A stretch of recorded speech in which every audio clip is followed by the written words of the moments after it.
Madame la présidente du directoire des femmes en élevage, grande productrice, ñi ngi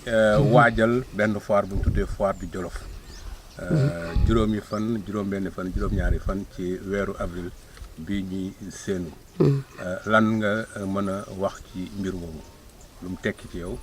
ak lan nga ci mën a wax sa mbokk jigéen yi sa mbokk sàmm yi nga bokk lii ñi nga xam ne mooy foire du Jolof. Merci beaucoup Pape. loolu soo ma ci laajee dama cee sawar ndax li olof Njaay di wax okk bu dajul gëstu la ndax wax dëgg yàlla li ñu xaaroon la xëy na nag li olof Njaay di wax lu jot yomb mais fiara moom bëgg nañ ko def fii ci Jolof ndax am na fi ndax boo waxee càmm bu fekkoon nit la xol bi mooy Jolof kon xol moo yore nit parce que mooy guide nit. kon munoo wax càmm ci biir Sénégal te tuddoo Jolof xëy na nag loo gis rek waxtum teel a waxtum jot ñu ngi sant yàlla bu baax a baax di ñaan yàlla nañ ci réussite di ñaan li ñu xalaat ba mën a egsi fii sunu mébét biñ ci am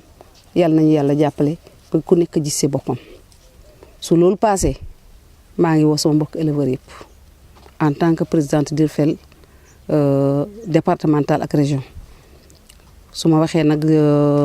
d'IRFEL damay woote suma mbokk région de Louga yëpp ndax comme Louga région bi laa jiite damay woote région bi yëpp d'abord ba di woote waat yeneen 13 régions yi nga xam ne ñoo séq ak man ndax d'IRFEL am nañ 50 000 membres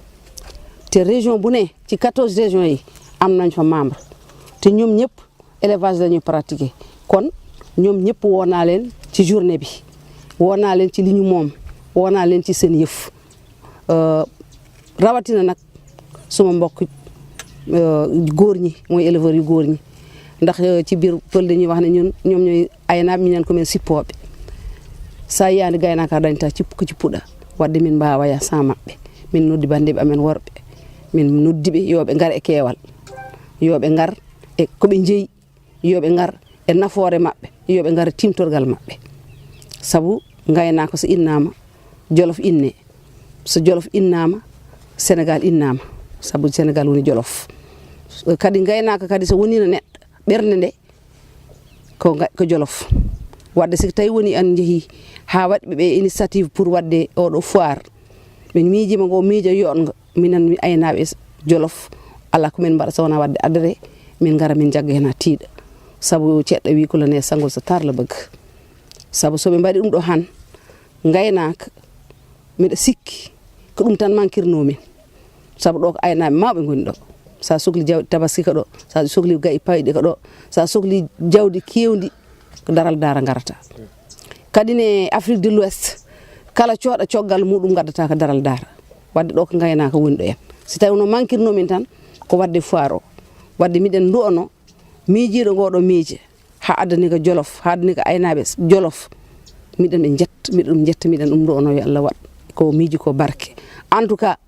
mamin gaddu produit ji amen ma nayi ngar ma beyi ngar ma baali ngar ma pucci ngar ma bamɗi ngar ma gertoɗe ngar ma aynaɓe ngar mamin mooɗo cosaan mamin gaddu kosam ɓiraɗam e kaaɗam e nebam sirmi mamin gaddu cakre e jurndi e guenci mbiɗa sikki ɗum so ari fiara tan ko heddi ko kadi koriji amen ɓe min ndindi ɗon saabu mbiyatmi ko minen komin funeɓe sa wi ndemowo mbiya gaynaka saabu ko guinnimi ko ɗo fof koko rema sa wi lacciri koko rema sa wi cakri koko rema sa wi guenci koko rema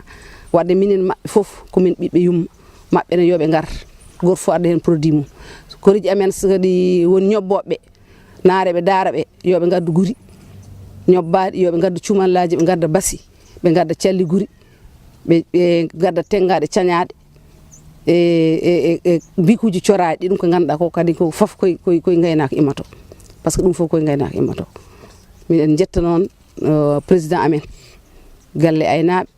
han gonɗo e département Linguére woni Mamadou Bohum Sow miɗen jetta kelli Sadio kam min mbaɗi président d'honneur par ce que somin jottima ɗo han ko kam suusni min miɗen jetta présidente amen national Dieynaba Sidibé miɗen jetta président de la république e ko waɗani min koko ɓooyani ko o itti oto keso pul okki directoire des femmes en élevage yo président amen yaha e nder région ngaji he donc miɗen ɓe jetta miɗen jetta kadi docteur Cissé gonɗo e département he miɗen jetta docteur Thioune gonɗo e région he miɗen jetta kadi kala gaynako Sénégal kala pelle ɗe ganduɗa koye gaynaka dillata gonɗa Dirfele gonɗa galle aynaɓe gonɗa fedde wonde foof miɗen ma jetta miɗen ma bismo miɗen mbaddi rendez-vous hoto hay goto hedde foof yo gar